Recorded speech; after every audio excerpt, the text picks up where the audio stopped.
isn't the camera?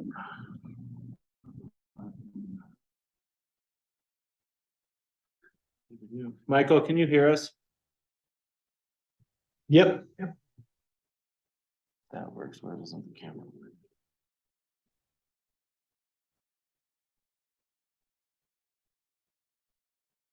I guess the camera's irrelevant. We can see you as well. We can see Jackie. So sorry. Okay, so there's that. And then I want to share screen.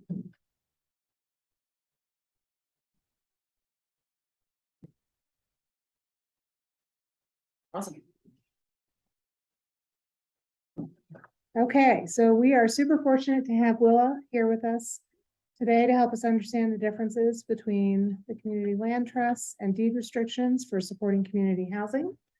Willa works with local communities, nonprofits, and the private sector to help them to understand and to address housing problems. And Willa has been involved with Lake County for some time. The Lake County Housing Coalition spearheaded a number of initiatives to understand and begin to address the housing shortage in our community. Willa was hired as one of the consultants who brought forward the 2019 Housing Action Plan. This document outlined the steps that we have been using as our roadmap to create a housing program. Awesome. Thank you, Jackie. Do we need to do introductions, or do folks in the meeting already know one another? I think we can do introductions. My name is Jackie. I am the housing director for Leavenworth County.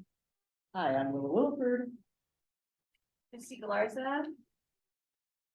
Housing person. What's my title? Facilitator.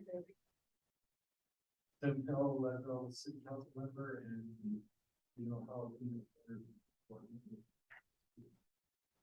Tim Bergman, Lake County Manager and Regional Housing Authority Board Member. And Amy Tate Amy Tate. and Clara. I am Clara Wilson. I am on the board of the Regional Housing Authority and work for Advocates Lake County. And Michael. Michael Yerman with SCED. And Mayor Lobby. Mayor Lobby, Observer at Large. Wonderful. Well, why don't I jump into our slides? Can everyone on Zoom see them? And I hope it looks like folks in the room have their own copies.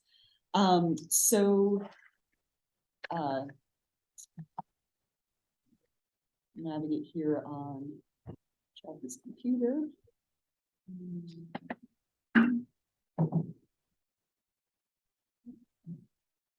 So goals for today, I was invited here to give an overview of deed restrictions and community land trusts, look at a few peer examples from around the state, have a discussion with you all about pros and cons and potential next steps, try to answer questions, and then there may be things that surface in the course of the discussion that need follow-up.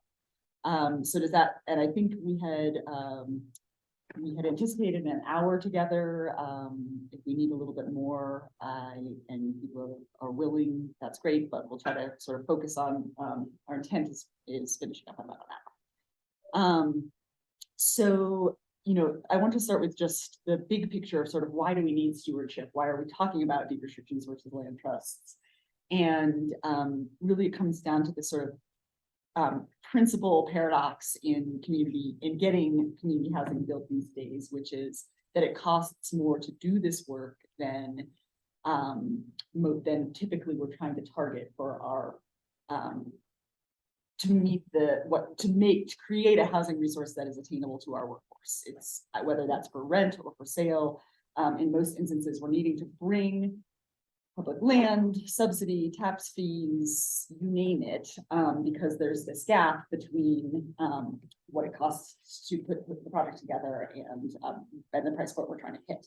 So if we're bringing those resources, then typically, we kind of go down this logical track of therefore we want this to be, because taxpayers and community members and public resources have been used, we want this to be a resource that's stewarded for the long term. It's not just a sort of a one-time windfall for one one beneficiary. So I will come to this conversation from the position of, I'm a below market housing professional. I've been in the business for 20 years and I don't have there's one right answer. It's very much it depends. I think community land trusts and, land lease models and deed restrictions are both good, valuable tools, and either of them can be used, and it kind of depends on the circumstances and what you want to set up for the specifics of your community. So we'll try to get into that a little bit more as we go through this. And if there are things you want to, please just raise your hand on Zoom or speak up in the room as we go. So regarding these two sort of primary models, they both can achieve. You can kind of add different features and bugs to them and to achieve a lot of the same goals around, are you using preference systems? Are you using income and asset tests? Are you using some kind of local work requirement? Is there, to what extent is appreciation limited or not over time? And sure. I just want to make sure it's recording. Okay. The owl said it was at the beginning. Okay. I don't know. Let's check. Yeah. And so, sort of the very fundamental distinction is that community land trust is sort of attaching whatever your stewardship requirements are to a land lease as the instrument. And in a deed restriction, it's you're recording that against the property, and it becomes it's sort of in the chain of title. So it's sort of two different legal instruments, but they have a lot of repercussions and sort of ins and outs in the deal making, later down the road, and how you manage this for the long term, which is clearly part of the whole picture. Welcome. So, so I have just some more text on sort of those the distinctions between the two types. And oops, sorry. And I wanted to share just about peer communities, because I think that's, hopefully where my exposure to lots of different communities can be helpful to you in terms of pointing you in the direction of what might work, or lessons learned, or concerns you may have. So, just kind of nearby, we have the Wellington neighborhood in Breckenridge, 100% deed restricted for local workforce, a very prominent missing middle project, and I think one that's been lots of lessons learned, but also largely very successful and well loved, and a lot of people put down roots there and stay. Same thing with Peak One in Frisco, and this project Kelly West in Jackson. It was just a current thing that was being built, and I brought it in because it's interesting from the perspective of Jackson really was they were really working on, they're getting some blowback because this is a deed restricted product. They put a lot of local resources into it, but the price points for these beautiful condos are a 700,000 and up. So it's really serving the high end of their workforce. And yes, compared to other Jackson real estate, it looks affordable, but from a local wage perspective, it doesn't look affordable. It's all within the family of deed restrictions, though. Some additional examples, Burlingame and Aspen, great, amazing community, tons of essential workers live there. I think, another nice case of deed restricted property, Miller Ranch is in Edwards, is a favorite around. One of the things I think they did particularly well was to have, it's a large neighborhood and they have a whole continuum of housing. So studios that are very affordable up to single family homes that don't have a lot of that are pretty closer to a lot closer to the market, and that people actually end up moving around within the neighborhood as their circumstances change. And there, well, I won't get into that one too much, but we can come back to it. Some community land trusts that are exciting and I think successful. Jackson, actually, I'll pick on them again because I was doing a study up there earlier this year, so they actually, operate with both both community land trust and deed restrictions going on in different projects, and the community has some level of acceptance around, oh, we just have two tools here. Some projects are this way, some projects are that way. In general, I kind of like the idea that you pick a horse and kind of stick with it because it kind of creates this, you end up having a secondary or sort of a locals market that is different than your market. Like if you're locally employed, you can kind of do more apples and apples shopping if there's only one tool at use. But I don't think it's the end of the world to have two. And certainly Jackson has been doing this for about 30 years of having both systems in place. The Habitat for Humanity, Colorado Habitat for Humanity and Colorado Community Land Trust recently merged, and they have a lot of properties in their portfolio. Proud Ground is a community land trust in Portland that's very has a lot of emphasis on racial equity. And I also wanted to use these pictures to somewhat highlight, it doesn't tie you to one building. I think you see in these that, in both land trusts and deed restrictions are being used sort of across a spectrum of different building types. Here's a nearby example. This is a project I'm working on in Gunnison. This picture was taken last week. It is, we're just getting the COs on this phase, and this is deed restricted at 80% and 120% AMI. The city brought the land to this project and have been a really important partner in getting it built. It's 2/3 of the units are deed restricted, 1/3 are market rate, and it's been pretty successful. And then just 28 miles away in Crested Butte, another current project that I'm working on is it's town-owned land, and they selected a development partner with the intention that they retain ownership of the land and use a land structure, and this will be a rental project. So, and then finally, in terms of peer examples, I just wanted to highlight Steamboat Springs.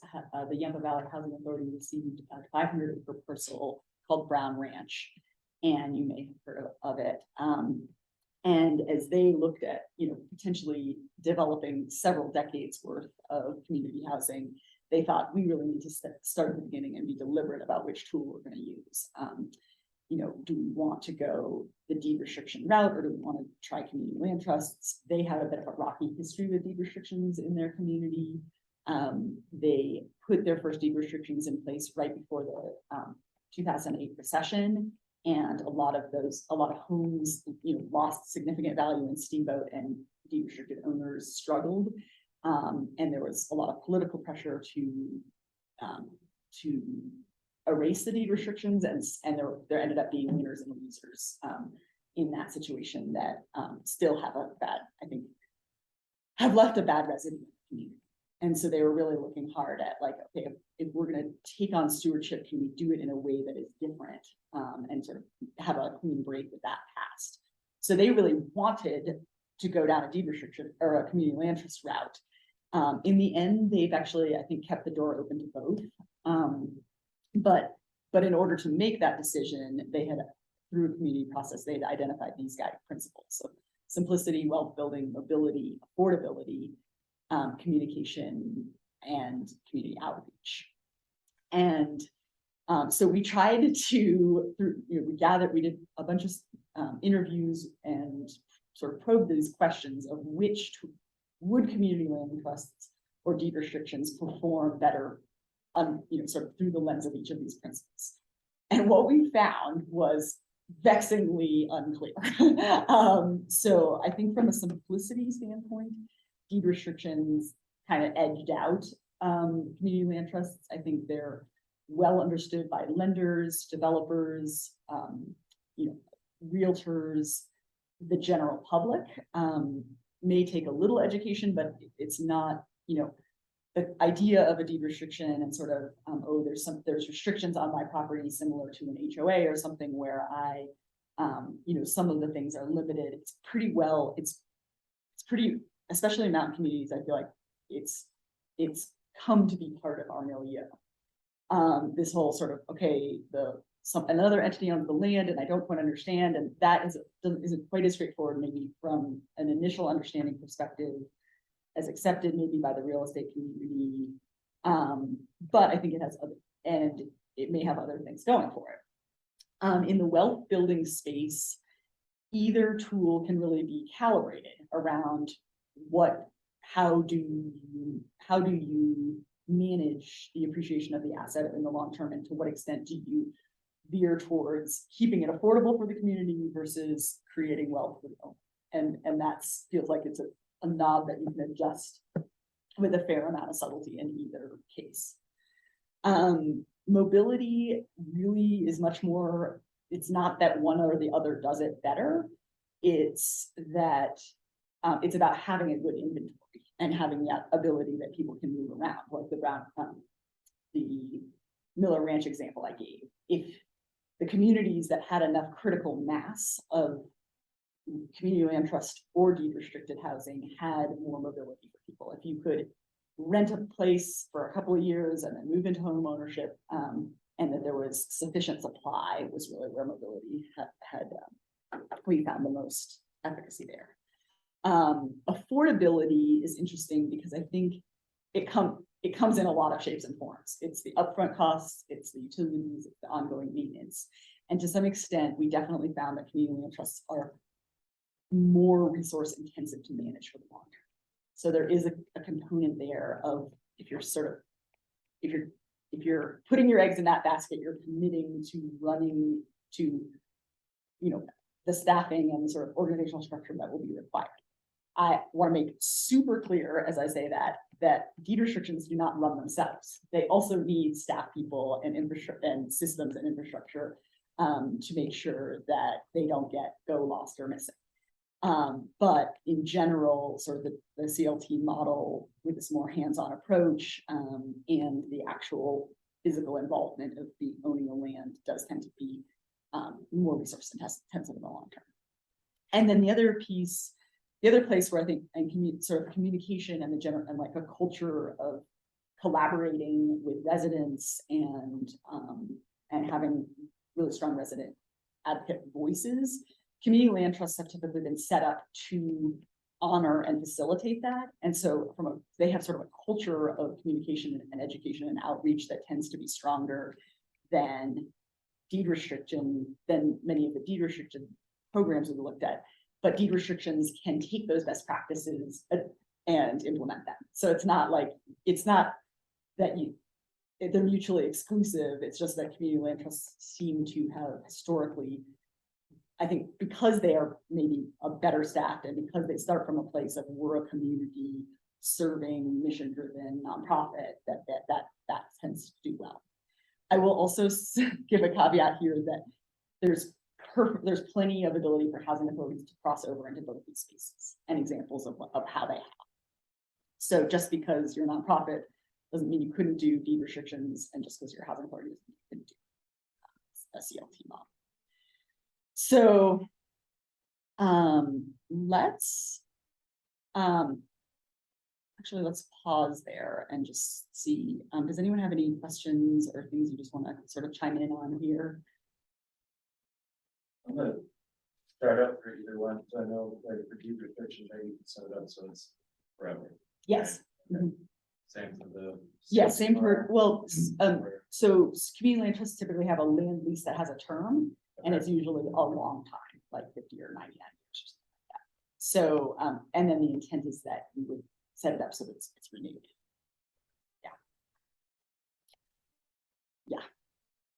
Sorry for coming late here. Love the points of like collaboration or like, if you're in for wealth building or ability or how you integrate that.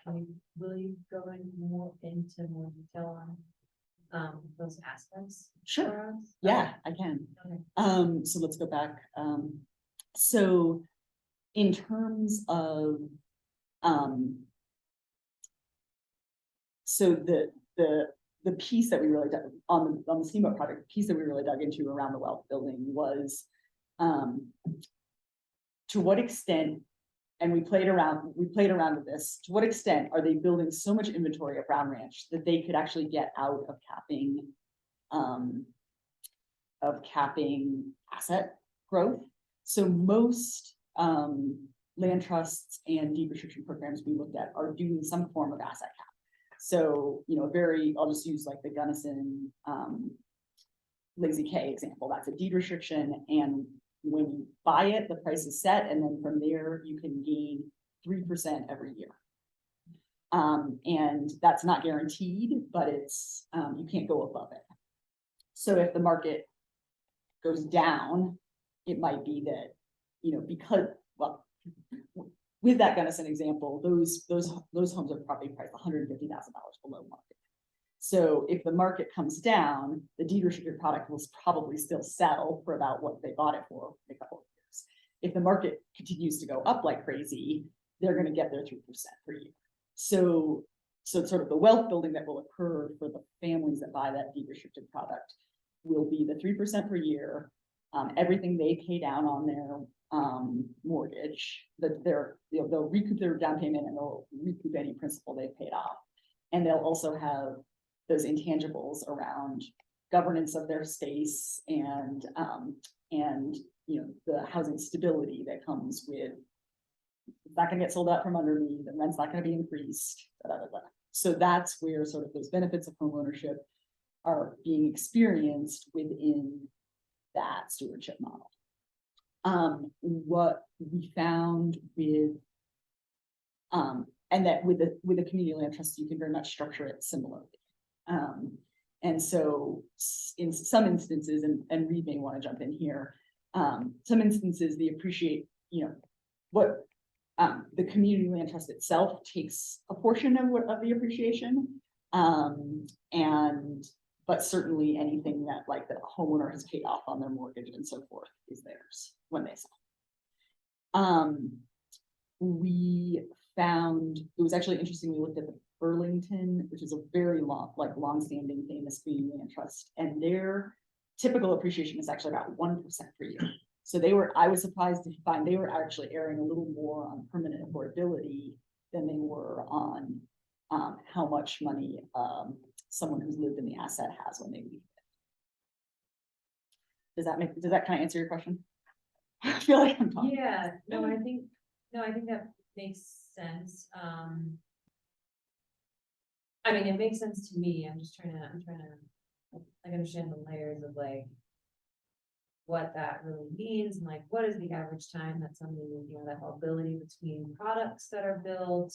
Yeah. Is there a majority of folks who just stay in the unit, and I guess if that's the conversation or priority of the entity to create that for the pipeline, that's one thing. I don't know that we've really talked about that as far as like the product that we'll build. We've talked about building for home ownership and rental. So either way, I think that rental piece probably has similar, like inherently would have that similar land leasing, like there would be an entity managing that, or their employee, I don't know, if it's the housing authority owning all of the pieces in like the particular project we're talking about, and managing that would kind of be pretty comparable to each approach.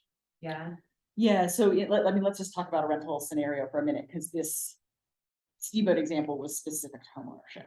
They really wanted to like dive into that. So in a rental context, you can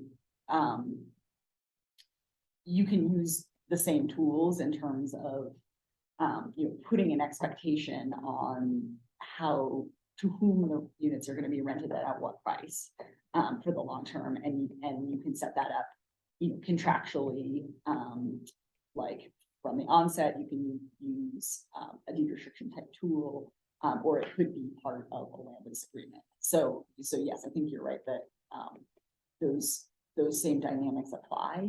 I think in terms of individual consumer wealth building, the piece with rental housing is if you're building something that, say, the housing authority is going to be the manager of over the long term, you have that housing authority sort of accountability and oversight that they're not gonna increase the rents 25% just because they can.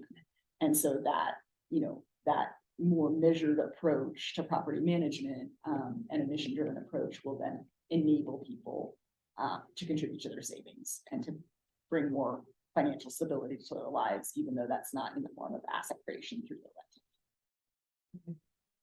And then how typically is like the price, like I understand that stacking rate and all the. there's the Oh, yeah, side. You know, the construction, the land, the infrastructure, soft costs, total development costs, is any of that? And any of like the ongoing HOA, I don't even know if HOA is the right term for that, like is that homeownership and purchasing that improvement? Does any of that ever get wrapped into that upfront cost? And, or is it in, is it in the mortgage, or is it like an expected monthly payment for homeowners? How is that? So when we define what a household can purchase, this, so we have this sort of 232 in this example, that is inclusive of their HOA dues. So, Okay. so we have sort of a form, we just have a like placeholder formula there that there will be some sort of HOA. They would, and you could substitute a land lease in that. If they were in a community land trust, then they were needing to pay a land lease, which is usually, community land trusts usually set them up to be pretty nominal. Yeah. But that could be also, that would also get wrapped into sort of what is that affordable purchase price. Okay, so then their mortgage payment would include and be by the managing entity that would be put towards principal and ongoing maintenance and management. Yeah, it's Or it's not a little bit principal, I more, guess. it's a little more nuanced than that because you probably end up actually paying two checks, right? You would pay your mortgage and you would pay your community land trust for your land lease. But just like you would pay your trash separately or whatever. But the mortgage company would take into account the community land trust payment in considering what kind of size of mortgage you qualify for. Does that make sense? Okay. So, a way to make a very unaffordable community land trust would be to have a very expensive land lease payment. But that's not typically how. Other questions on this sort of why do we need stewardship slide?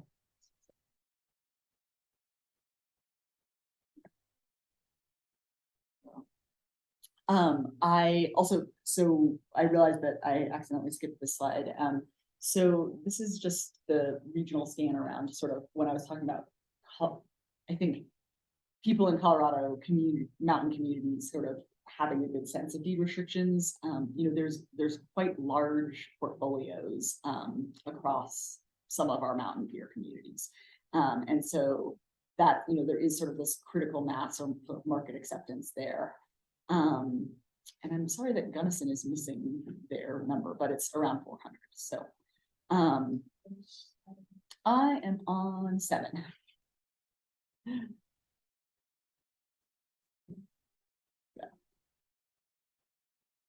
And then in the community land trust space, Chafee Community Land Trust is clearly a prominent example. There's a couple of Thistle Community Land Trust developed some land trust model housing in Boulder, and then Elevation Community Land Trust is they're sort of becoming a statewide powerhouse in that space as well. LLCRHA has also set up a community land trust that has not developed anything yet, but they have 2 parcels they have site control on 2 parcels, so they're getting going.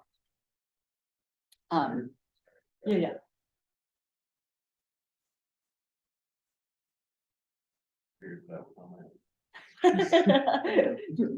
Is it something others would be interested in? Well, I was trying to get the rate model, so if they have 2 parcels.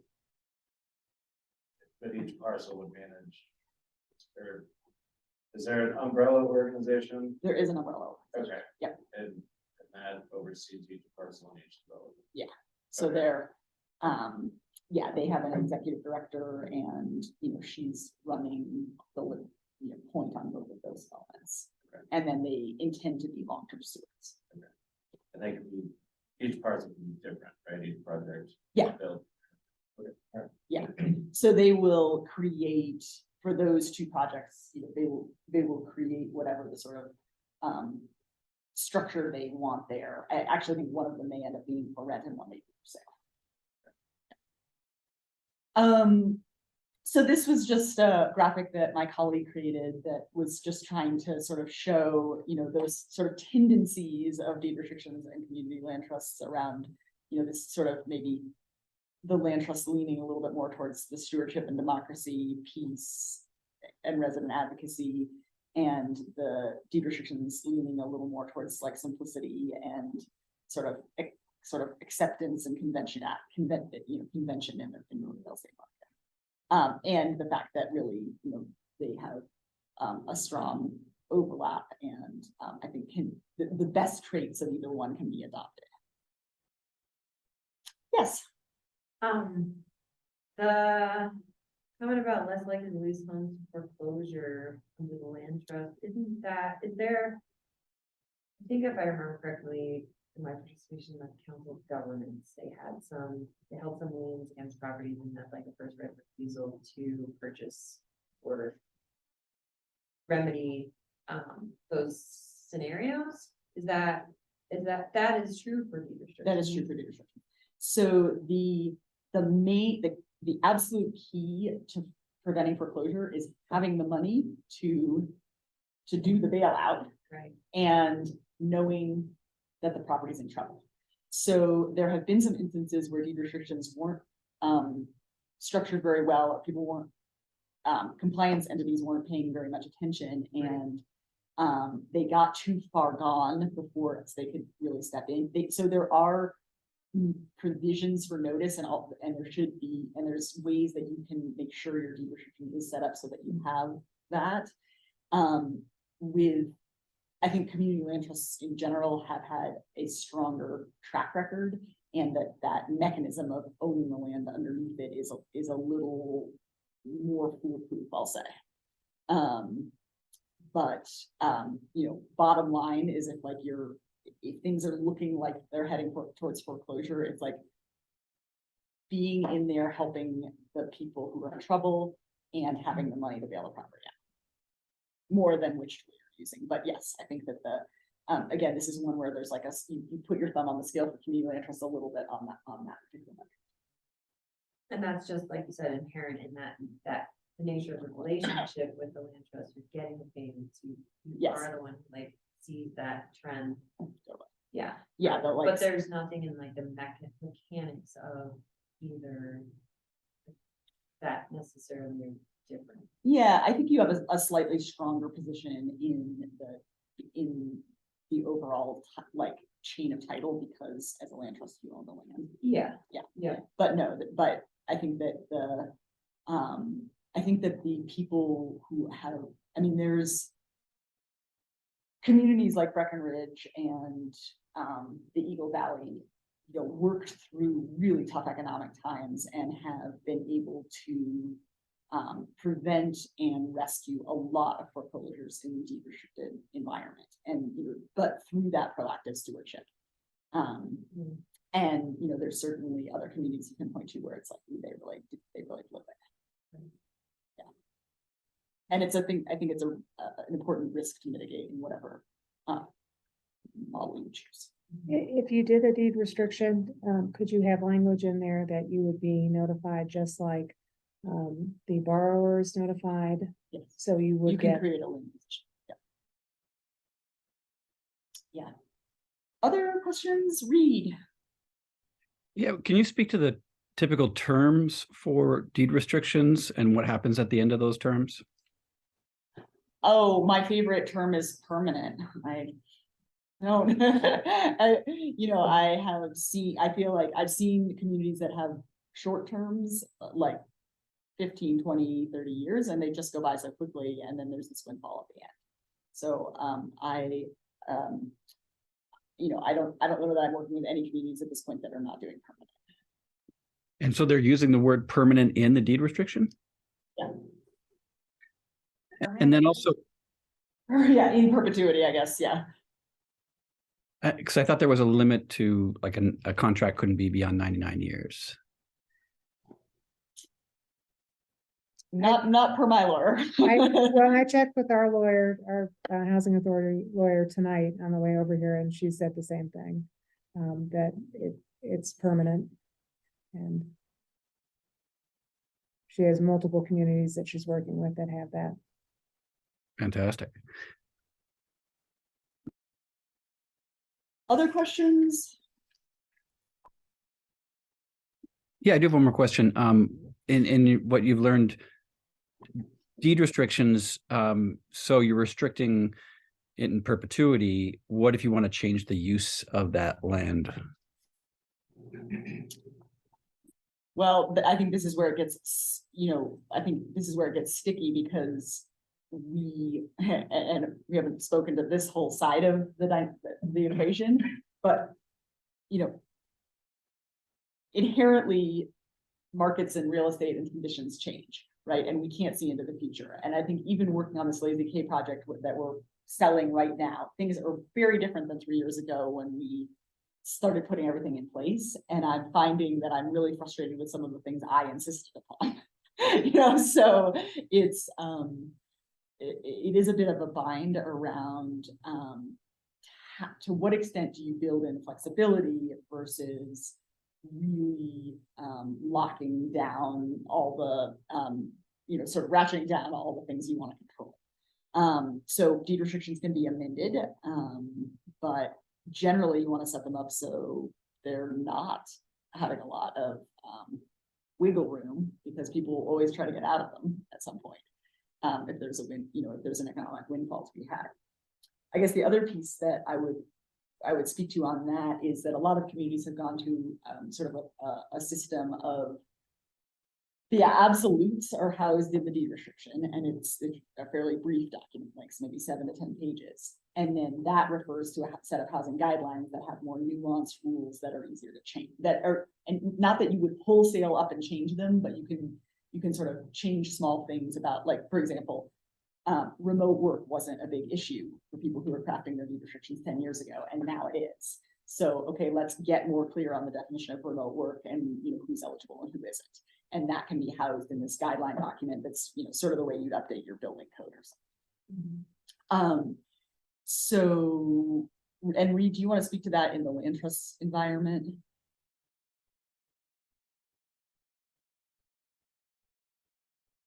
Like, what if you wanted to change the use of the land later? Sure. So each lease is renewed when there's a change of ownership, so you can make any modifications and you're introducing a new lease. So everything can change if you want it to at any point when the home is sold. And if you had, let's say, multiple homes on a property and far in the future, the use of that property had to change, then you could negotiate a sale with each of those owners, and then you could scrape those homes and build something completely different. So that there is no restriction on the land is the fact that the nonprofit controls the title to the land, means they get to do things at the end of the lease period, or if the owner is willing. And certainly that intervention at the time of sale is another way I've seen, it's a very tedious, but it's a way that communities have cleaned up deed restrictions. If they were, if they had things that were not functional in them, they'll extinguish the deed restriction and replace it at time of sale.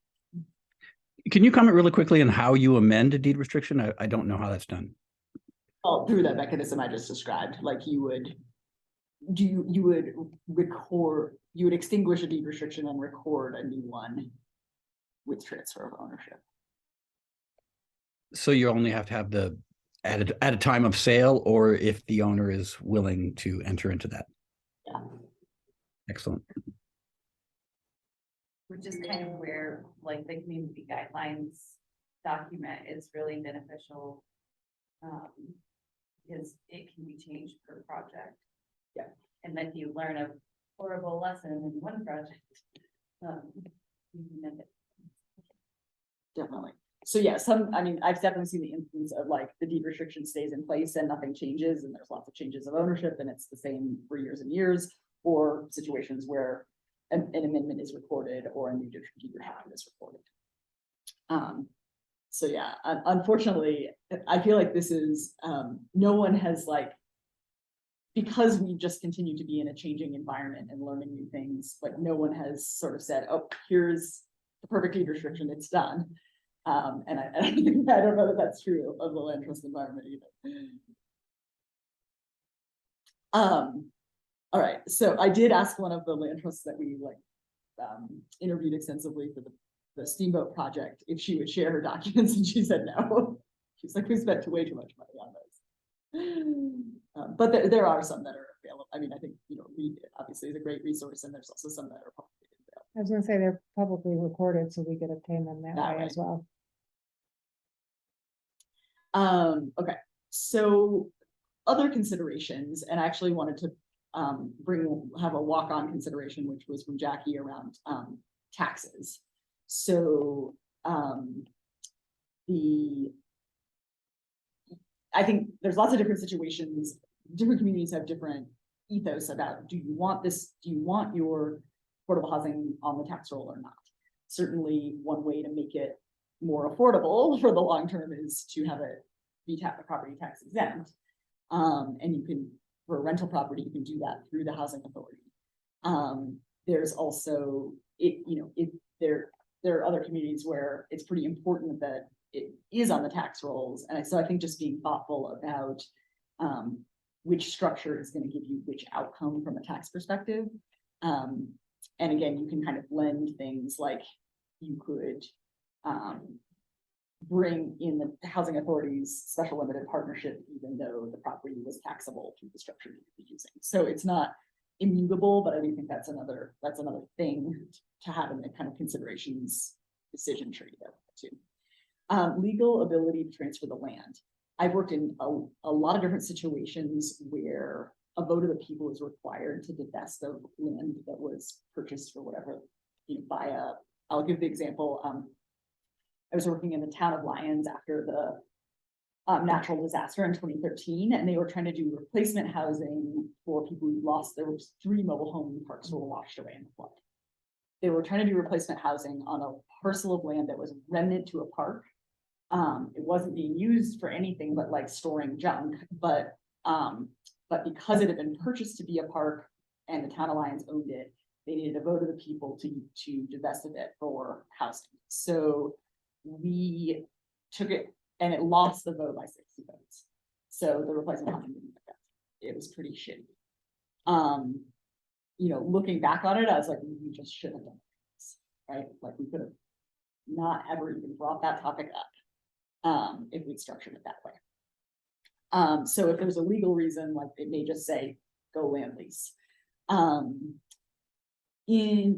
To just sort of talk through the pros and cons in sort of different phases of the projects. I think in the pre-development phase, my observation is you're going to have a little smoother sailing with deed restrictions.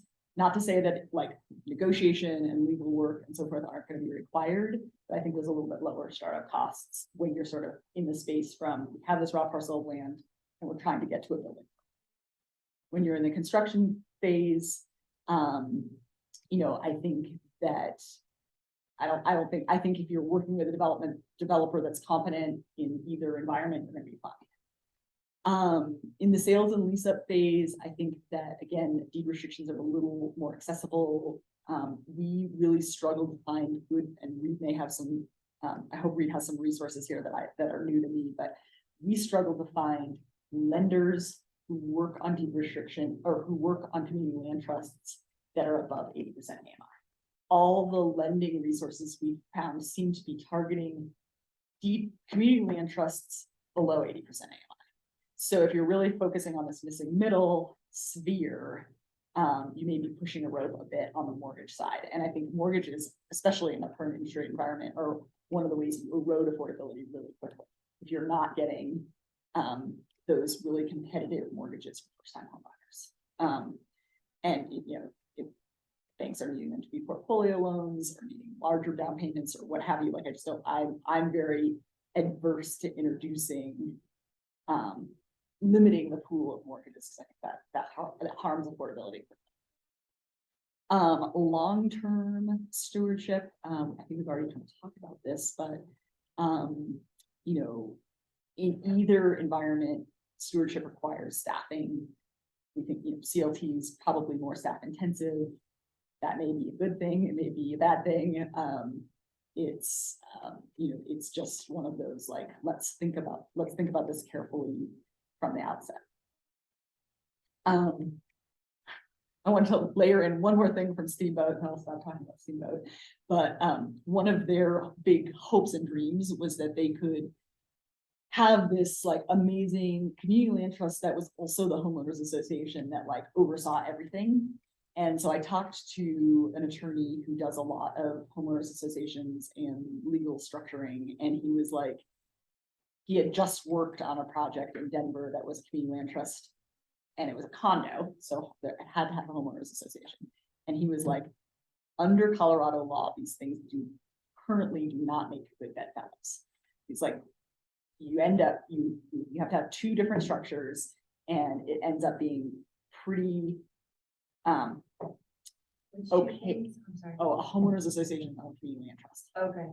So Colorado law is very prescriptive about how you set up homeowners associations, because there were a lot of abuse of homeowners associations in like the 60s and 70s.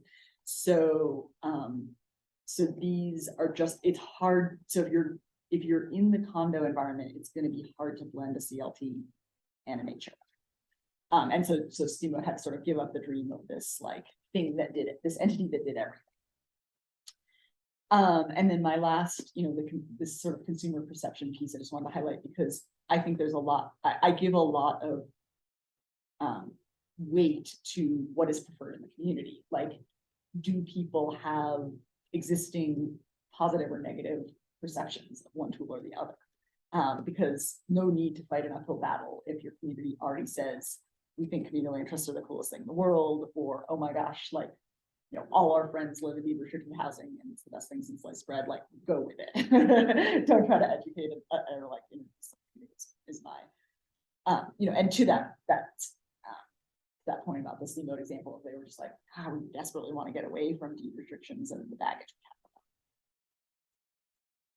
we have. And so, you know, so as I was thinking about this from, you know, okay, you're here at this crossroads trying to decide which tool to use. These are some of the things, some of the questions I thought that would be helpful to work through. Reed. Yeah, can you elaborate a little bit on what the problem was with the HOA and the CLT? So to paraphrase this, so basically it was that because so there's in this example where it's a downtown building, the community land trust is owning the land underneath this condo building. The tenants are owning the, you know, from the paint to the paint within the units, and the CLT is managing the affordability, the HOA is managing the physical asset of the improvement. And, you know, this particular attorney's opinion was, this took a heck of a lot of lawyering to set up. And when we get to the point when this building needs major capital improvements, like, it's going to take a heck of a lot more lawyering to figure out who's really responsible for what.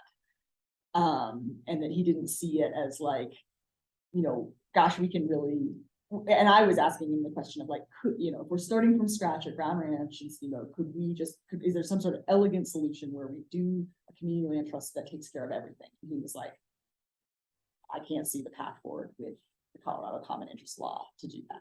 He's like, maybe it will change, but at this moment, no. Reed, have you had experience with, do you have HOAs on your properties? Yes, so all of most of our properties are in an HOA or a COA, a condominium owners association, and there's just there's a owner's assumption agreement that says that the owners will abide by the ground lease that is between the COA and the Chafee Housing Trust. I haven't heard anything about there being problems with that, or in dealing with the COA's, you know, needs to do repairs and whatnot. I actually prefer that model, because the other option is, let's say, a townhome model, where then you have adjoining walls and the neighbors have to come to an agreement on when to replace the roof. Whereas if you have a COA, the Condominium Owners Association just takes care of that. They should have reserves. If they don't, they have to do assessments just like any other condo. So I don't, yeah, I've never run across that. So I'd love to talk to you more about that at some other point to learn more. Yeah, no, and it sounds like you may have a good counterpoint there of like, you know, we're not seeing any of those issues, or we think this is actually working really well. So, and it's interesting that your point about, so I have been favoring in deed restricted product doing townhouses because you don't have to get access to FHA finance, or, you know, there's sort of like on the lending side, the fee simple ownership is more elegant. So did you have, Reed, did you have to insure around construction defects for your condos? We did not. Then I should definitely learn more about that. Okay, so let's so decision tree, like, are we doing owner or rental? You know, how hands-on do we want to be around the ownership and the management? You know, and I think this one, again, like, I don't think there's a right or wrong here. I think it's, you know, like Town of Crested Butte was like, yeah, I think, you know, we're bringing this amazing piece of land to this deal. We want to be at the table at every conversation. We think a land lease is going to do us better on that. You know, others, and I think there is something to be said for how strong a developer pool can you attract, because when I ran the developer process for the Town of Crested Butte, there were several developers who were like, oh, they want a land lease? No, we're not interested. So that's fine, because they got adequate, competitive, talented developers, and they stuck to their guns on it. But I think you will potentially erode your pool a bit.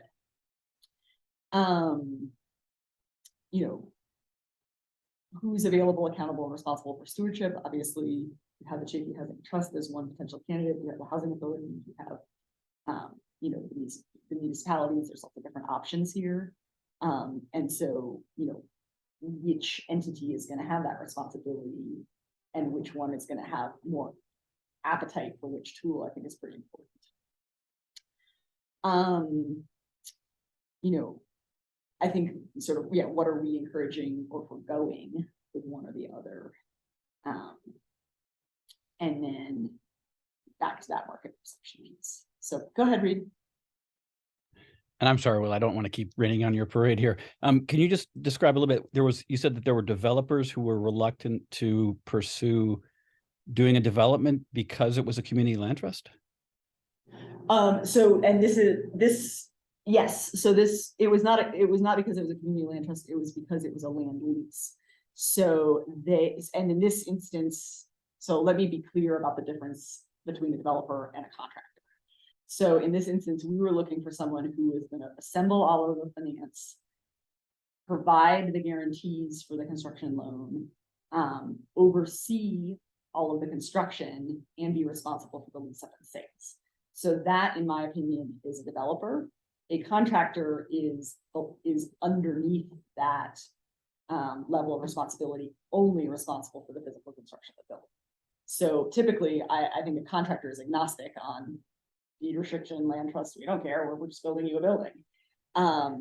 The developers often want control of the land so that they can use it as part of the collateral package to get the financing, as well as just a general sentiment among developers of having more control. So that was a deterrent for some developers on that.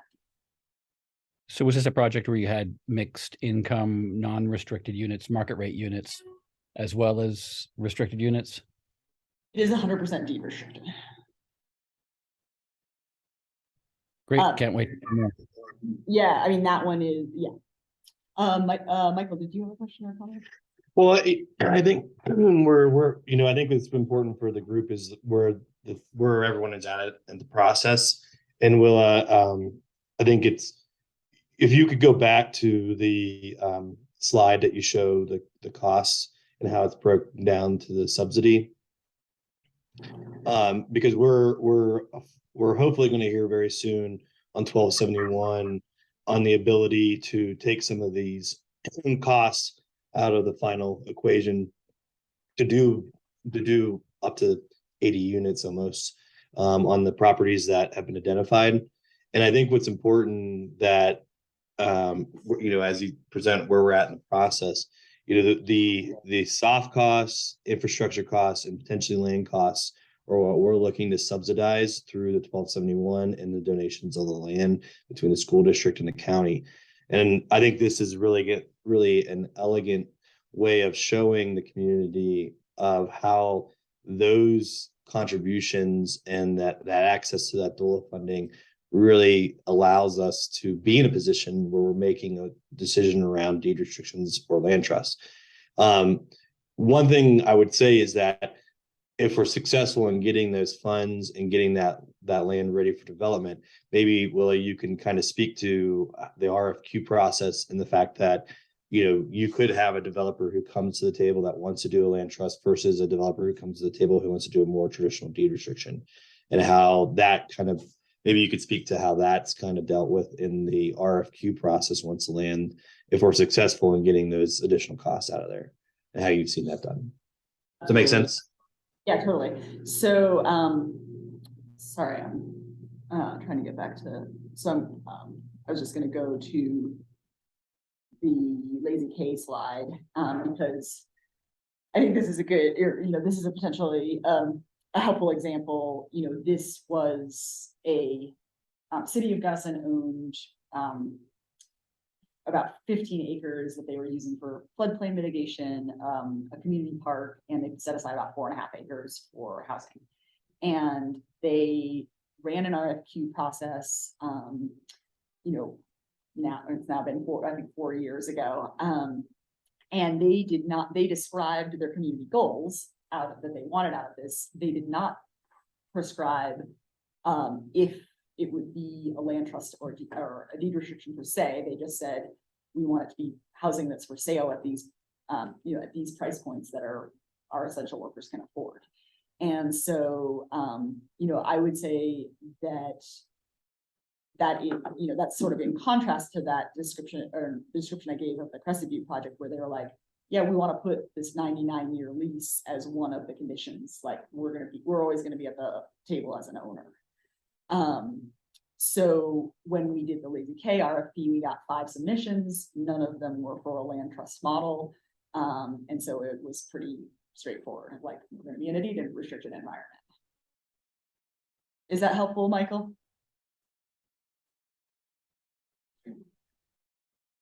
Yes. Sorry, and I think the point is that, and I appreciate you just describing that, is that what I think the community up in Lake County needs to understand is that a lot of developers will have a preference on one way or the other, and so it could be very well determined based on the applicant pools of who comes in and who's able to what model they want to potentially pursue. And I also think that the idea is, and also because Lake County has been designated rural, 1304 has also created an opportunity that they could also be pursuing a very sizable rental project, like 40 units, as part of the initial proposal. And that very well could be somebody who wants to do more of a land lease. So there is that. I guess my point is in asking the question, Willa, is that I think through the actual kind of going through the stages of development, some of this might also kind of trickle to the top based on applications they receive or whatever. And I don't know if you have any advice on whether or not, when is the appropriate time for the entities to make that decision? Is it now and to present that to the developer in the RFQ, or to leave it open-ended? And what have you seen as best practices to trying to bring those kind of resources into the community to build the housing? Awesome. So I would say, so my advice here is drafting RFQs is an art form.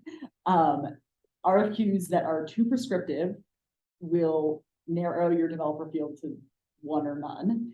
And RFQs that are too open-ended are also vexing to developers, because if you sort of say, hey, we got a piece of land, can we build some housing? They're like, what do you want? So my advice and how I try to support communities when I'm helping them through RFP processes is pick your top 5 or your top 7 things, right? We want, you know, as much housing at this kind of price point. We know we want for sale, or we know we want for rent if you do. It's okay to say you want both, but like the more wishy-washy you are, like the less developers feel like they're shooting in the dark. So, you know, if you can, and then I think the other piece is what can you bring to the table? So the more you can clearly and strongly define, we're going to fill the gap because we are bringing the land, we're bringing the tap fees, we're bringing the 12 or the 1304 money. You know, this Gunnison project that I have up the slide up on right now, the city brought the land, they brought the tap fees, they got $1.2 million from the Division of Housing, and they ran the entitlements process, which was a huge bonus for the developer to not have to try to navigate through a 2-year PUD.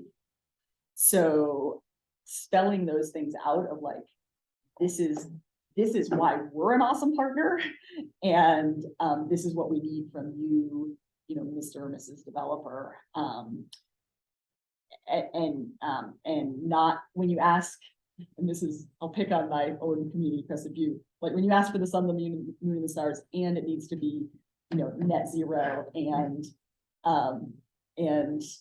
you know, have community art and serve, you know, people who make $5 an hour, you just end up weeding out everything.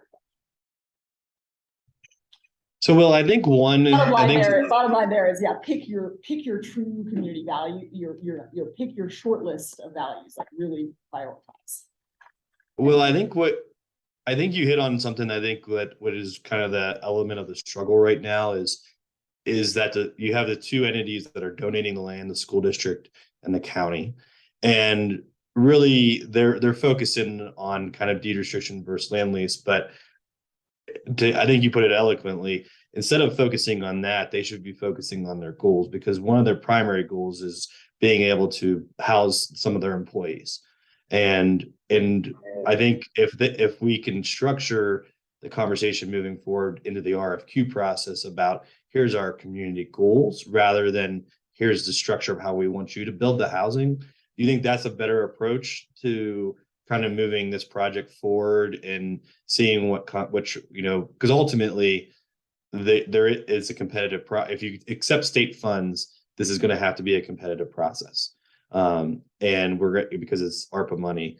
So is that I mean it kind of just like dawned on me from what you were just discussing of maybe that's the way to tackle this discussion moving forward with the school district and the county, is to do some visioning and goal setting that way. Yeah, I think that would be really wise to be on the same page about goals. And I would, you know, it sounds to me like you're not at a place where you need to be prescriptive about deed restriction versus land trust unless there's one of these factors like the legal ability to transfer the land, right? The city does have that. They don't have land. They don't have land in this instance. They don't have. So if we should probably have the county attorney there. You've already cleared the county attorney. Okay. So that's great. So you have a lot of discretion there. And I think that, you know, the other thing I would say here is that it seems like you're probably in a position where the Chafee Housing Trust may be a respondent to your RFQ. So there may be a point at which you want to kind of keep things clean about who's drafting it versus who's going to respond. So I like to get big picture developer feedback early in the process. Like I'm working on a big site that we were planning to have structured parking. And I'm like starting to get this nagging feeling like structured parking is not going to be economically feasible. Okay, I'm gonna call 5 developer friends and like check that assumption. But I know they all want to respond to the RFQ once I get it out there. So I'm gonna sort of stop talking to them when I get close to publishing the RFQ. Go ahead, Reed. It might be worthwhile touching on the difference between a ground lease that the school district could use, the county could use, and a community land trust that uses ground leases as a mechanism. But, you know, other entities can use a ground lease. Yeah, I think that's absolutely true. And You've so, been using community land trust and ground leases somewhat interchangeable, and so I just wanted to make sure that that's being distinguished. is everyone good with that? And I think we have to end the session because city council has a meeting starting 7 minutes ago. I do really want to ask one more Oh, question. you though. have to. Yeah, you don't have to end, you don't have to stop. Thank you for I don't know if it's staying. online, Thanks but- for being late. We Um, can just have a conversation. yeah. I'm happy to stay, and I totally appreciate that others may need to leave. They're not using the same Zoom. are they? No. Okay. The point, I heard something new recently that you cannot prioritize. That was news to me, given my understanding of your first right of people. Okay, yeah, so this is probably worthy of like its full own session, but I will give you some clip notes. So everything we do in housing is governed by fair housing law, right? So when you craft preferences, you have to be very careful that you're not creating a disparate impact on protected class. So, so my favorite form of, and what I think is fairly defensible is defining employees broadly, like you work an average of 30 hours a week in the community year round, or whatever the case may be, or you have multiple seasonal jobs, but you're not saying this type of employee is more worthy of that than that type of employee. It's just that you work in the community and that you preference them that way. The more you have two risks when you define your target market very, very narrowly. One is that you're going to draw a fair housing policy, and the other is that you're just going to make it you're going to narrow your market too much, and you're not going to have people who need the housing at the moment housing's available. So for both of those reasons, I really support limiting your market. You're not selling this or renting this product to second homeowners, vacation people, people of independent means who work outside the community, people who are coming from somewhere else to retire here. You're creating this housing for the workforce, but you're not saying a nurse is more important than a teacher who's more important than a farmer. So as And an entity donating the asset of land, Yeah, they can't say, we really would love to have units that go to 5 of our employees. yeah, you could set up a preference. I believe you could set up a preference for your employees first as the entity, as long as there's a system by a waterfall, right? Right. Like Yep. if it doesn't lease to them in a certain amount of time, you go to the next person kind of thing. And you can do what we see a lot of communities doing is I'm gonna, like in this Lazy Cave example, our regional transportation authority bought a 5-plex for their bus drivers. They're gonna own it and rent it to the bus drivers, and that's it. Like, so they're preferencing it that way because they just have control. Who did? The regional transportation authority. Okay. Yeah, so it would be Right, very if similar to a there's school no district. other- like, They just use their own money and Mhm. absolutely, when you start to bring in the state, they're gonna scrutinize your deed restriction and they're gonna be very conservative about fair housing. So like Summit County they got challenged because they didn't have any provision for people with disabilities who couldn't meet the work standard, right? So that's like a good one to keep in Right. mind. Right. Yeah. Okay. And the other, I mean, you can kind of address that too in other ways of like and again, another session for conversation for us to get to have on an eligible employer for like we talk about Yeah, yeah. rentals, and I think a lot we confuse the two concepts of like, well, we may or may not. I think we have to be careful of like when we really get down to like penciling things out, like a rental, are you talking about rental of an employer who was actually the owner and it's a for sale product, and then that, I mean, that could be woven, or could it be woven into that deed restriction that it is rental property, but Yes. it is owned by such entity. Yeah, you can make like employers within the county eligible buyers of your for sale product. And it's more of a philosophical conversation. With that, probably with that concept. Well. Yeah, No, I think you're, yeah, you're on a great track with lots of, lots of good questions. I wanted to see if anyone else on Zoom had questions. Good to meet you all. Thanks so much. Obviously, follow up with Jackie if there's more questions or other things we need to explore.